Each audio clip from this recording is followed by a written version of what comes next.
Marcos capítulo 5, el verso 17 dice de la siguiente manera: y comenzaron a rogarle que se fuera de sus contornos.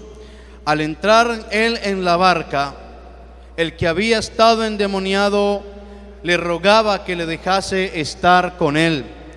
Mas Jesús no se lo permitió, sino que le dijo: vete a tu casa, a los tuyos, y cuéntales cuán grandes cosas el Señor ha hecho contigo y cómo ha tenido misericordia de ti.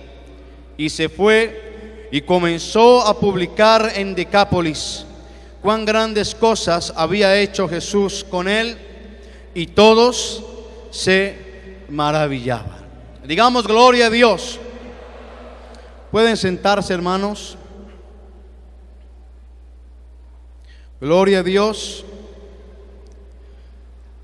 He sentido titular esta meditación, esta enseñanza, con una sola palabra, y es una palabra muy sencilla, pero con la ayuda del Señor quisiera referirme a todos ustedes bajo el título: habla. Gloria a Dios. Habla. Bien, hermanos, este pasaje de Marcos capítulo 5 nos narra la historia de un hombre que también, como muchos de nosotros, alcanzó a ser víctima de las consecuencias del pecado. Un hombre que también alcanzó a estar sujeto al yugo de esclavitud, a la dureza de una gran y una fuerte atadura impuesta por el diablo, por el enemigo. Y esa atadura era la de estar poseído, era la de estar cautivo, y era la de estar endemoniado. La Biblia habla que el Señor, pasando por el camino que llegaba hasta la ciudad de Gadara, le salió al encuentro de los sepulcros un hombre que estaba cautivo y atado por una legión completa de demonios. Se entiende, o se ha alcanzado a comprender, que una legión equivale aproximadamente a unos 6,000 demonios, o a unos 6,000 espíritus aproximadamente. La legión del cual habla la Biblia hace mención a la legión de soldados romanos, que estaba compuesta por 6,000 hombres más o menos. Este solo hombre estaba poseído por una legión de 6,000 demonios. 6,000 demonios que le ataban, 6,000 demonios que le esclavizaban, 6,000 demonios que le oprimían, 6,000 demonios que le tenían en vergüenza, 6,000 demonios que le tenían en un completo estado de abandono y en un completo estado de humillación. La Biblia enseña, iglesia del Señor, que este hombre no vivía como una persona común y corriente en medio de su familia o compartiendo con sus parientes. La Biblia nos dice que este hombre cautivo tenía su morada entre los sepulcros. Y ningún hombre que esté en su cabal juicio y que tenga capacidad de decidir se iría a vivir entre los sepulcros. Ni siquiera el mayor de los indigentes haría eso, porque un indigente cualquiera se iría a vivir como mínimo debajo de un puente, por lo menos debajo de un puente. Este hombre cautivo, dice la Biblia, que tenía su morada entre los sepulcros, andaba desnudo. El peor de los indigentes, pues, tiene sus ropas sucias, rotas, malolientes, pero no anda desnudo. Este hombre, dice la Biblia, este hombre endemoniado por una legión andaba desnudo. y daba voces, vociferaba. Y muchas veces sus más amigos, muchas veces sus más allegados, muchas veces sus vecinos del entorno del alrededor procuraron en diversas ocasiones llegar hasta donde estaba el endemoniado para atarle, para encadenarle, someterle con más cadenas y con grillos.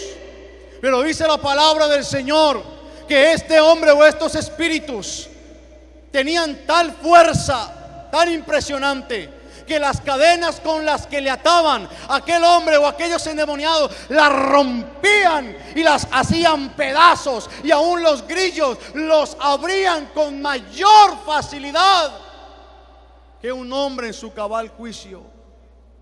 Pero sabe que hay algo que me alegra esta tarde en poder anunciar. Hay algo que me alegra esta tarde en poder proclamar, y hay algo que me llena de gozo esta tarde en poder predicar. Y sabe que es poder decir en esta tarde que Jesucristo el Señor no anda buscando a ninguno para ponerle cadenas, no anda buscando a ninguno para ponerle grillos. El Señor Jesucristo, que está con nosotros, anda buscando a los cautivos para darles libertad y darles liberación. Y si ese aplauso es para Jesús, déselo más fuerte en esta tarde.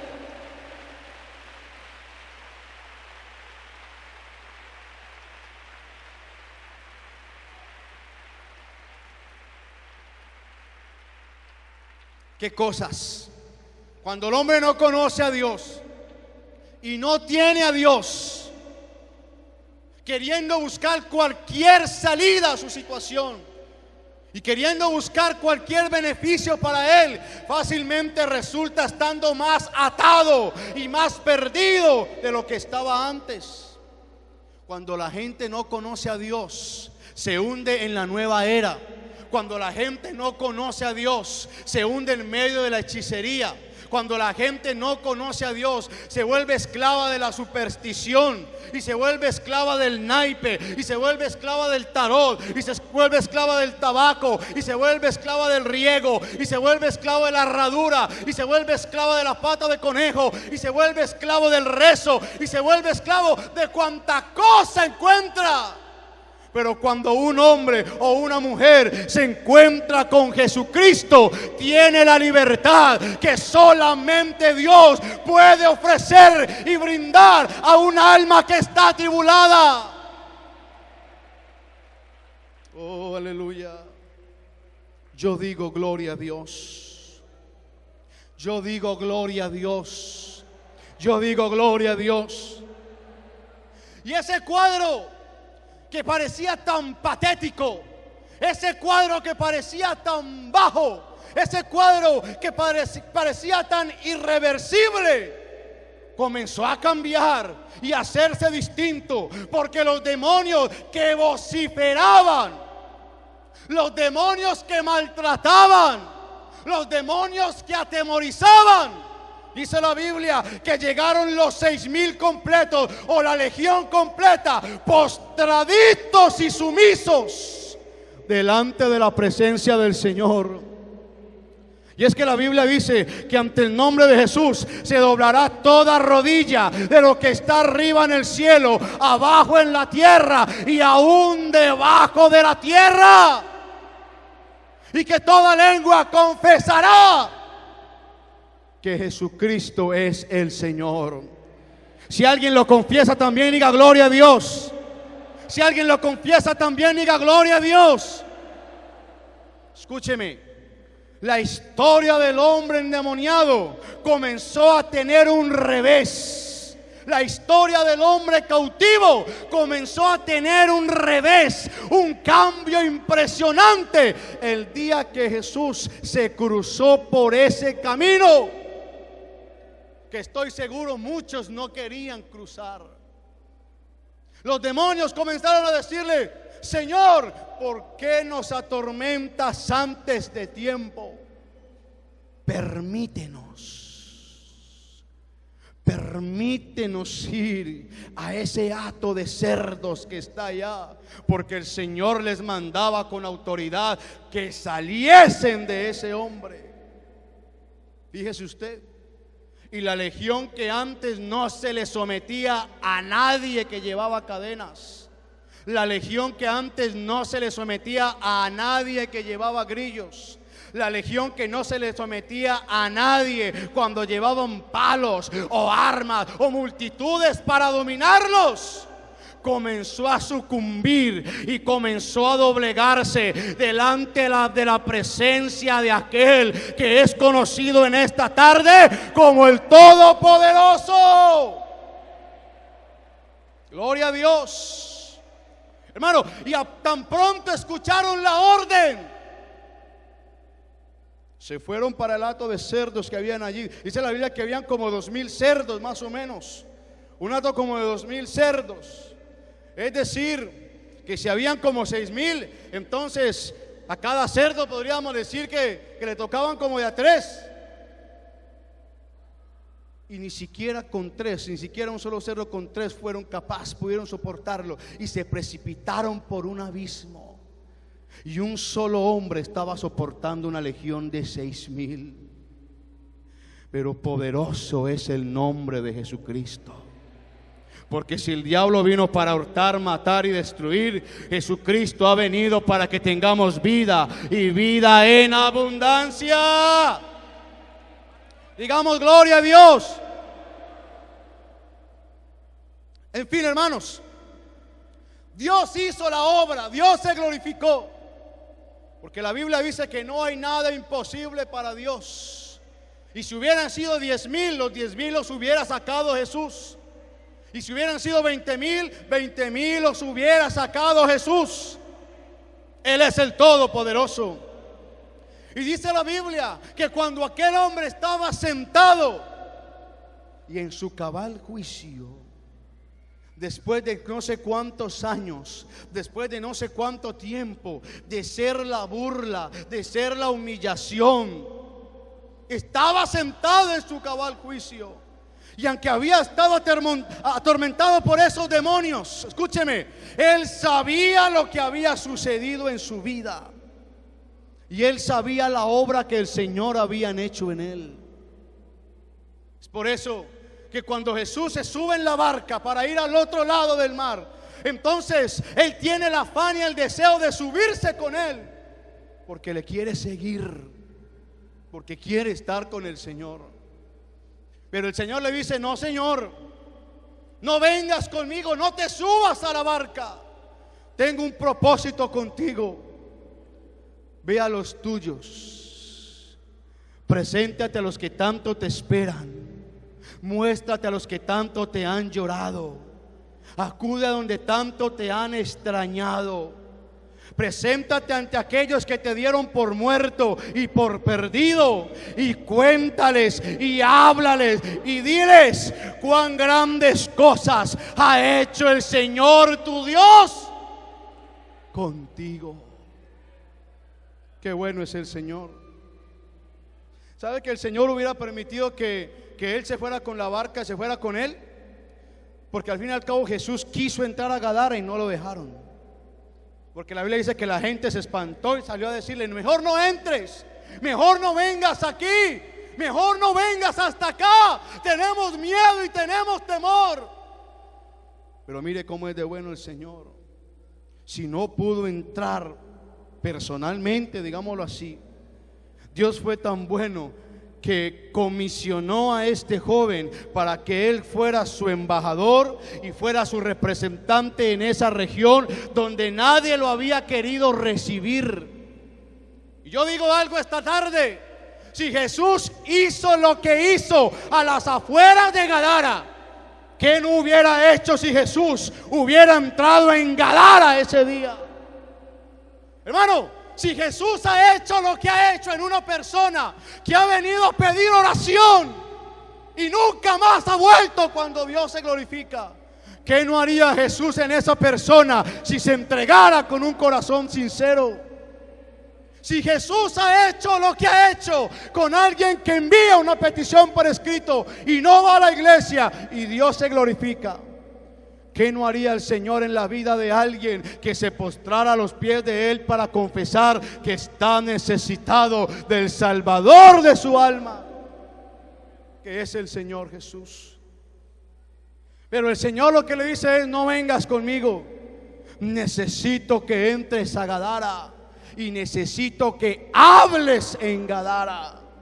Necesito que cuentes en Gadara. Necesito que testifiques en Gadara.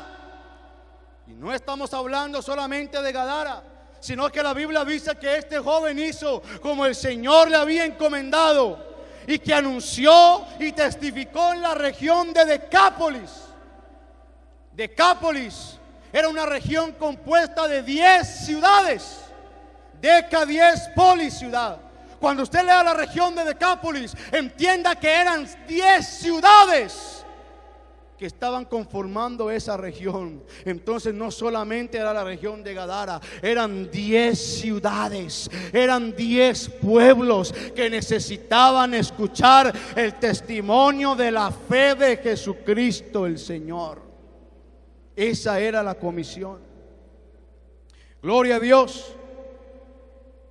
Estamos celebrando 50 años de una misión que no se debilita. Y el año que viene estaremos celebrando los 50 años de misiones, desde que se envió el primer misionero. Y estamos celebrando los 70 años de la iglesia en Colombia. Así que estamos de celebración en celebración. Y yo me atrevería a decir en esta tarde, con el permiso de las hermanas Dorcas, que ese precioso lema de una misión que no se debilita no solamente encaja en el trabajo de las Dorcas, sino que encaja en el trabajo de los jóvenes, y encaja en el trabajo de las misiones, y encaja en el trabajo de los evangelistas, y encaja en el trabajo de los oficiales, y encaja en el trabajo de los predicadores, y encaja en el trabajo de la iglesia, y encaja en el trabajo de Dios. Porque la iglesia del Señor lleva más de 2000 años con esta misión. Y esta misión no se debilita y no se viene al suelo, antes se fortalece. Si ese aplauso es para Jesús, déselo mejor.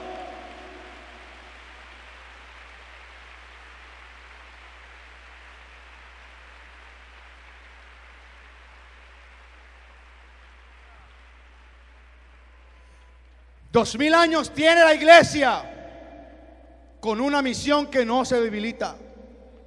Y si la iglesia demorara 2000 años más en la tierra, téngalo por seguro que esta misión de ir por todo el mundo y predicar el evangelio a toda criatura, y el que creyere sea bautizado y el que no crea sea condenado, esta misión nunca se debilitaría, sino que día con día, minuto a minuto, segundo a segundo, el que comenzó en nosotros la buena obra, Él la perfeccionará hasta el día de Jesucristo. Esta misión no se debilita. Esta misión comenzó con el Señor al iniciar su ministerio, cuando dijo que después de que Juan fue encarcelado, Jesús vino a Galilea predicando el evangelio y diciendo: el tiempo se ha cumplido y el reino de Dios se ha acercado. Arrepentíos y creed en el evangelio. Y desde eso esta misión se está fortaleciendo y fortaleciendo y fortaleciendo, y cada vez consigue más adeptos y cada vez consigue más seguidores que se sumen a esta misión. ¿Verdad que sí, hermano? Y han pasado dificultades y esta misión no se debilita, porque no se puede debilitar. Porque la Biblia dice que es posible que las puertas del Hades estén abiertas, pero nunca prevalecerán contra la iglesia. Nunca. Ya han habido dificultades, ya han habido tropiezos, pero a pesar de todo se sigue hablando. A pesar de todo se sigue predicando. ahí están Pedro y Juan. Ellos nos podrían testificar y decir que después de que Pedro predicó su primer sermón, después de que habló por primera vez, después de ser lleno del Espíritu Santo, 3,000 se arrepintieron después de que él habló inspirado por el poder de Dios. Y después de eso, hermano, vienen Pedro y Juan a la hora novena, la hora de la oración, y están entrando al templo que se llama La Hermosa. Pero hay un hombre cojo de nacimiento, un hombre que lo único que sabe hacer es pedir limosna, un hombre que lo único que tiene o lo único que le queda es vivir a cuesta de su vergüenza y a cuesta de su humillación, de ser un cojo, de cargar el estigma de mucha gente, porque quienes tenían defectos físicos en ese tiempo cargaban el estigma de ser pecadores y de estar ajenos a las promesas del Señor. Esta era la vida de un cojo, ser limitada a tener ganancia de su propia humillación. Pero cuando vienen Pedro y Juan, que él les dice: denme una moneda, se quedan mirando fijo y le dicen: no tenemos plata ni oro, pero lo que tengo te doy. En el nombre de Jesucristo de Nazaret, levántate y anda. Es que esta iglesia tiene la virtud de tener poder en cada palabra. Es que esta iglesia tiene la virtud de tener el respaldo en cada predicación. Esta iglesia tiene la virtud de contar con la ayuda de Dios en cada evento que se realice. Y entonces el apóstol se queda mirando y le dice, le habla: en el nombre de Jesucristo de Nazaret, levántate y anda. Y la Biblia dice que al instante, ¿verdad, hermanos? Al instante el hombre se levantó. ¿Y sabe qué fue lo primero que hizo? Lo que nunca antes había podido hacer: meterse al templo alabando, adorando y glorificando a Dios. Porque el cojo se podía parar o sentar cuantas veces quisiera a la puerta del templo, pero nunca podría entrar en el templo. Pero el día que Cristo lo restauró, ese día el cojo entró en el templo, hermano. Usted y yo éramos unos cojos espirituales, bien lejitos de la promesa de Dios, y en el mundo sin esperanza y sin Dios. Pero el día que Cristo nos restauró, el día que Cristo nos salvó, ese día tuvimos entrada y acceso directo a la misma gloria de Dios. Sí, Señor, así es, hermano. Y entonces, hermano, se formó un alboroto por lo que pasó ese día. Y si usted lee Hechos capítulo 5, hermano, o 4, usted entenderá lo que comenzó a suceder esa vez. Después de que eso pasó, el apóstol Pedro comenzó a dar un discurso desde el pórtico del templo de Salomón. ¿Y usted sabe qué pasó después de que Pedro habló? 5,000 más se entregaron al Señor. Hermano, ¿no cree usted que vale la pena hablar lo que Dios quiere que se hable? ¿No cree usted que vale la pena decir lo que Dios quiere que se diga? ¿No cree usted que tenemos un gran compromiso en mostrar lo que Dios quiere que se muestre? ¿No cree usted que tenemos una gran responsabilidad en dar lo que Dios tiene para que nosotros demos? ¿Usted recuerda cuando la gente que seguía a Jesús, 5,000 hombres, sin contar mujeres y niños, les cogió la noche y no tenían que comer? Los discípulos le dijeron: Señor, despídelos y que se vayan y que cada uno consiga que comer. El Señor dice: no, Señor, la responsabilidad es de ustedes, dadle vosotros de comer. Porque si hay alguien o si hay una entidad sin ánimo de lucro, una entidad espiritual que tiene el pan que el hombre necesita, esa es la iglesia del Señor Jesucristo.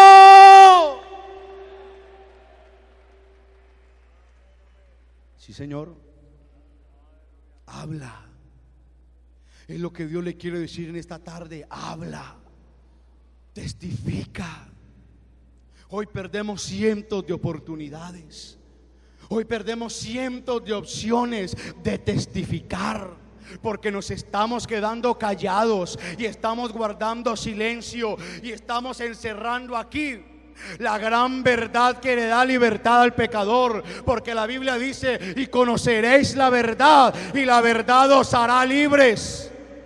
La gente se nos está muriendo de cáncer y de sida y de tantas enfermedades, porque no estamos hablando que Él herido fue por nuestras rebeliones, molido por nuestros pecados, el castigo de nuestra paz fue sobre Él, y por sus llagas hemos sido nosotros curados.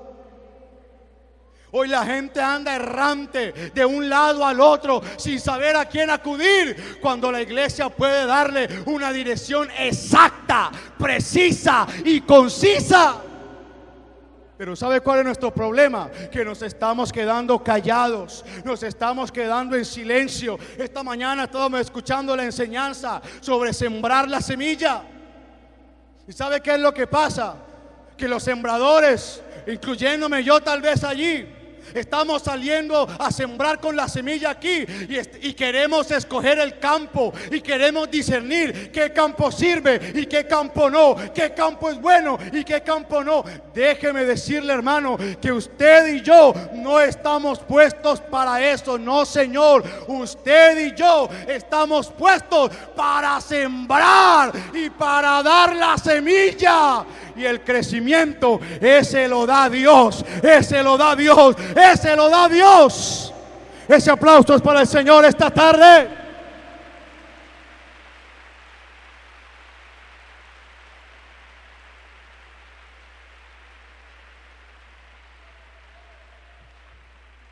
Ese es el problema, que hoy en día escogemos en qué campo sembrar y en qué campo no. ¿Y quién dijo que estamos para escoger? Aquí estamos es para sembrar.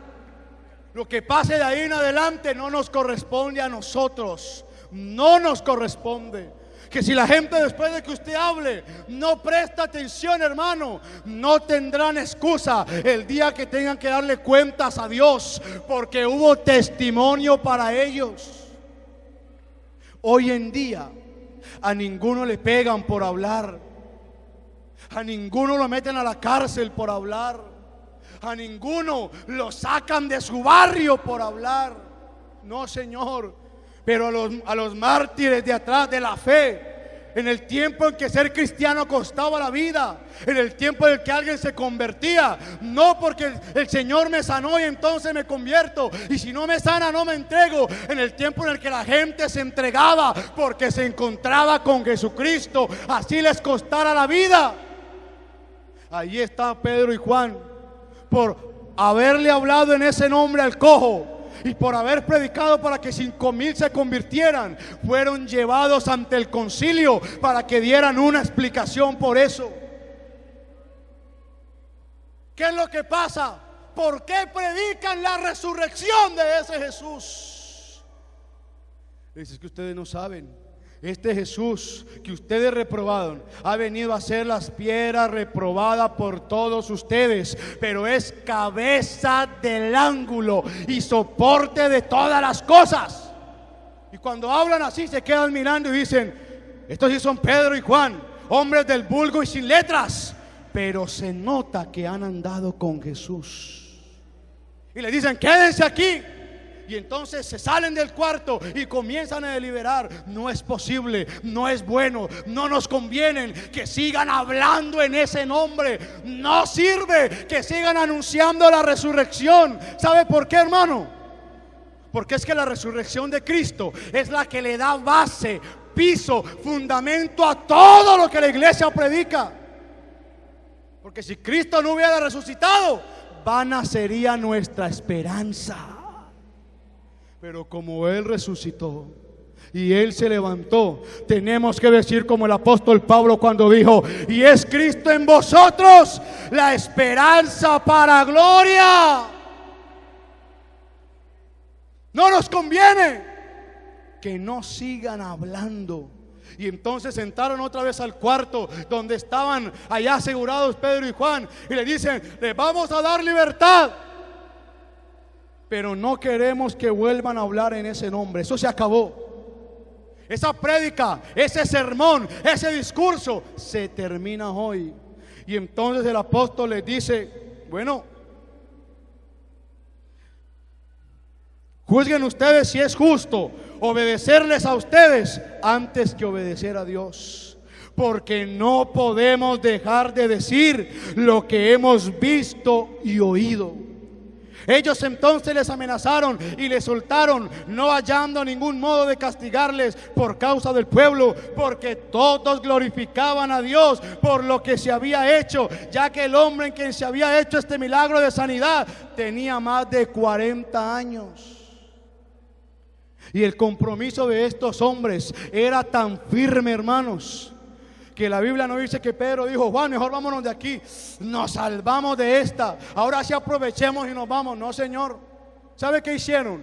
Buscaron a los demás hermanos, buscaron a la iglesia que había en ese tiempo en ese lugar, y se fueron a pedir confianza y valor, no para echarse para atrás, sino para seguir predicando, hermano. Y la iglesia del Señor se siguió en crecimiento. Y allá está Felipe cuando lo mandan a Samaria, una ciudad totalmente engañada, porque un Simón el mago hacía pasar sus artes mágicas y la gente decía: este es el gran poder de Dios. Pero cuando Felipe llegó predicándoles el evangelio de Jesucristo y el evangelio del nombre, la Biblia dice que hombres y mujeres se bautizaban en el nombre de Jesucristo. Y es tan impactante el mensaje que yo tengo, que hasta el propio Simón quemó los libros y también se bautizó en el nombre de Jesús. ¿No cree usted que vale la pena seguir hablando de este mensaje, hermanos? ¿No cree usted que vale la pena seguir predicando el nombre que es sobre todo nombre? ¿No cree usted, iglesia amada, que hay garantías de predicar esta palabra? Hermano, no se calle. Hermana, no se calle. No se quede en silencio. Usted no sabe si la salvación de un alma dependa de lo que usted tiene en sus labios, de lo que usted tiene en su corazón, de lo que usted tiene en su vida. Los apóstoles pensaron que eso que tenían nunca sería para los gentiles. Pero cuando el Espíritu Santo le da la visión a Pedro del lienzo con los animales inmundos que bajan, se convence que tiene que ir hasta la casa de Cornelio. Y cuando está allá, Cornelio estaba tan ansioso que había preparado una refán poderosa con toda su familia y todos sus amigos cuando Pedro llegara para hablarles del evangelio del Señor. Y dice la Biblia que aún estaba el apóstol Pedro hablando y que sobre ellos cayó el Espíritu Santo, como también lo fue sobre los 120 del aposento alto, y que todos los fieles de la circuncisión se maravillaban y decían: de manera pues que también para los gentiles les es dado el Espíritu Santo como a nosotros. También lo llamaron a dar descargo ante el concilio y les explicaron todo. Y el capítulo 11, verso 18 le dice: ¿quién era yo para que estorbara a Dios? Y mandó bautizarles en el nombre del Señor Jesús. ¿Por qué no estamos en pie en esta tarde en el nombre del Señor?